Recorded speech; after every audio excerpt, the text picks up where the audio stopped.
so this is a 2-in-1 video, and I'll move through them more quickly as a result. These traits are going to be analysed separately, but if you happen to be an empathetic nihilist, then cool. Let's start with the most likely to be empathetic. So in the personality type community, types who have extroverted feeling are considered usually to be the most empathetic, and I think that's right, but it is slightly off because it devalues other types who are also excellent at this. Nonetheless, let's start off with them. So ESFJs and ENFJs. ESFJs and ENFJs are indeed empathetic, but I'm going to give ENFJs the edge since I think they'll spend more time digging deeper into people's motivations, including the darker and more taboo aspects of human nature. That's not to say that ESFJs won't do that, but their tolerance for weirdness might simply be lower. So I'll put ENFJs up the top in highly likely, and ESFJs just underneath in likely. And there isn't really a big difference between those two categories. For the same reasons, I'm going to put INFJs at the top as well, and ISFJs underneath. ISFJs are very tolerant and understanding, but if they encounter someone who is very off the wall and bizarre, they might not want to engage with them, whereas INFJs will, sometimes too much. That simply widens the range of characters they can be empathetic towards. ENFJs and INFJs are both types who can empathize with people who probably shouldn't be empathized with. It can be dangerous to get too far into the mind of the wrong people. Let's look at the high FI types. So we have INFPs, ISFPs, ESFPs and ENFPs. All of these types actually are very empathetic, but their empathy is often focused towards the individual and not to groups. So for example, they are more than happy to break or simply ignore group harmony when standing up for another person. They'll defend the individual's right to be themselves unapologetically. ESFPs and ENFPs use this attribute more as a tool, a way to interface with people. For INFPs and ISFPs, it's something that occupies a far more prominent and even all-consuming position in their lives at times. So I think I'll put ENFPs and ESFPs high up, but not at the very top, and then INFPs and ISFPs at the very top. Okay, the thinkers. ESTJs and ENTJs should probably go down the bottom. That seems kind of harsh, but without wanting to overstate things here, since ENTJs and ESTJs are obviously not monsters, most of the time their main strengths often involve a systematic way of thinking that kind of subjugates people or their individualism. It's not necessarily intentional on their part. If you were going to judge people by external and measurable metrics, then you kind of standardize and homogenize people. In some ways it's actually excellent because it's very egalitarian and meritocratic. Anyone can succeed if they meet the right criteria, but at the same time a bit of individual understanding is lost there by definition. And at its very worst, people can just be cogs in their machine. So I put ENTJs and ESTJs at the bottom in unlikely. And that's probably reinforced even more so, given their propensity towards leadership. ENTPs and ESTPs are tricky ones. These types are actually great at empathy, but they don't care that much about using it a lot. And that's an interesting concept when it comes to people and personalities in general. People have attributes and skills that are very well developed for whatever reason, but they just don't value them. So that's a common complication when it comes to assessing whether a person is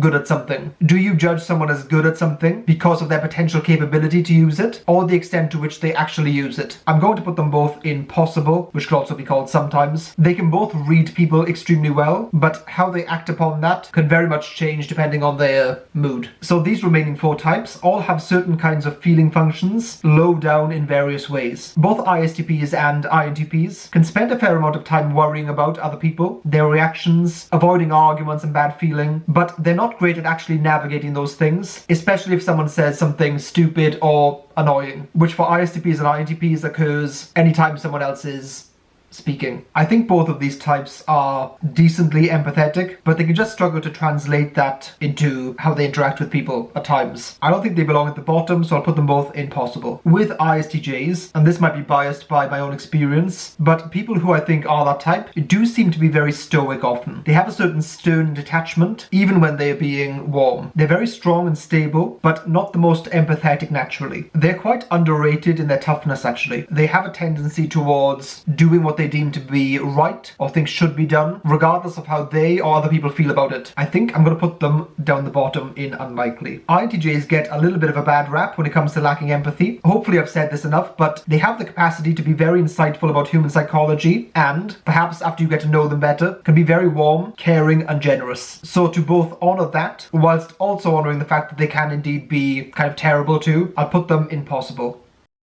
Okay, part 2. This time it's personal. Which type is the most likely to be nihilistic? ENTJs and ESTJs are exceptionally active, on the go, and concerned with moving the world around in various ways. No other types match their sheer amount of hustle, bustle, and liveliness. Given that they naturally wrap themselves up in what they're doing or working on, sometimes to an unhealthy degree if their ego is wrapped up in it too, they are very immersed in life. I don't think that they're going to feel a sense of meaninglessness necessarily, so perhaps erroneously I'll put these guys down the bottom.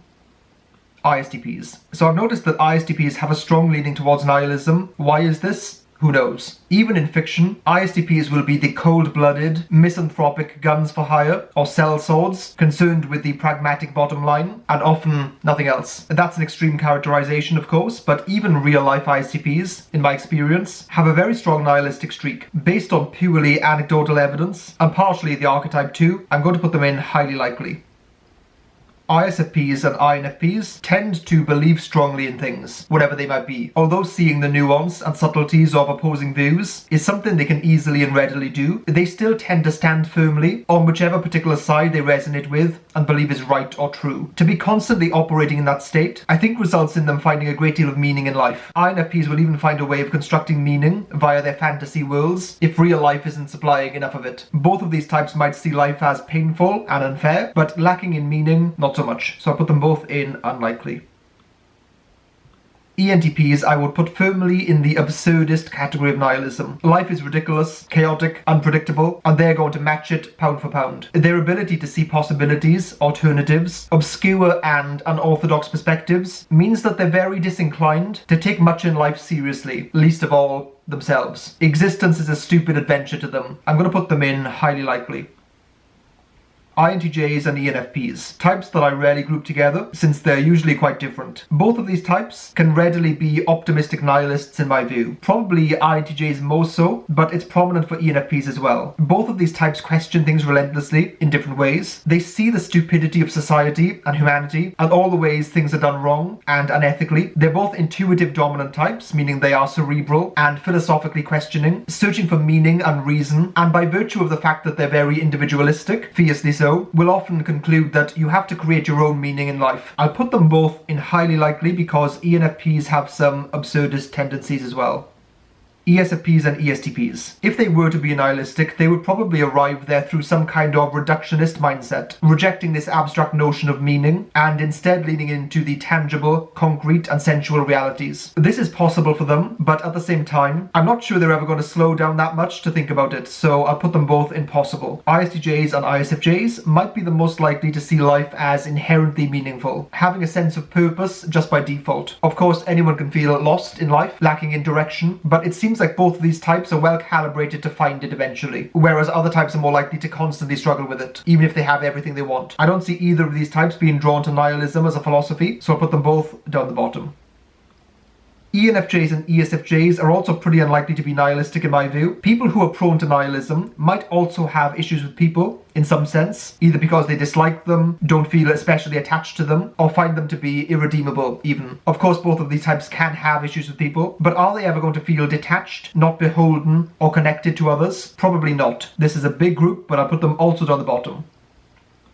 With INFJs, it's kind of hard to tell. They do think existentially often, asking questions about human nature, meaning, purpose, so they're going to be in that kind of headspace. I think I can see them leaning towards certain branches of nihilism actually. I think the thing that is confusing about INFJs is they can go either way, seeing life as inherently meaningful and having a sense of spirituality, and also being very scientific in their thinking, seeing no inherent meaning in life, but concluding that you should make your own. So I put INFJs in likely.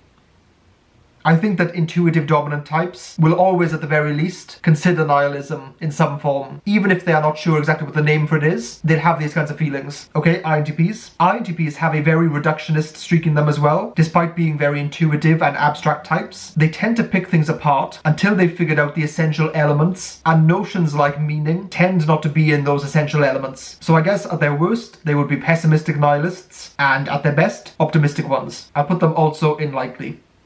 If you are empathetic, then please be demonstrative in your empathy and subscribe. And if you are nihilistic, then I guess there's no point either way, so feel free to do it anyway.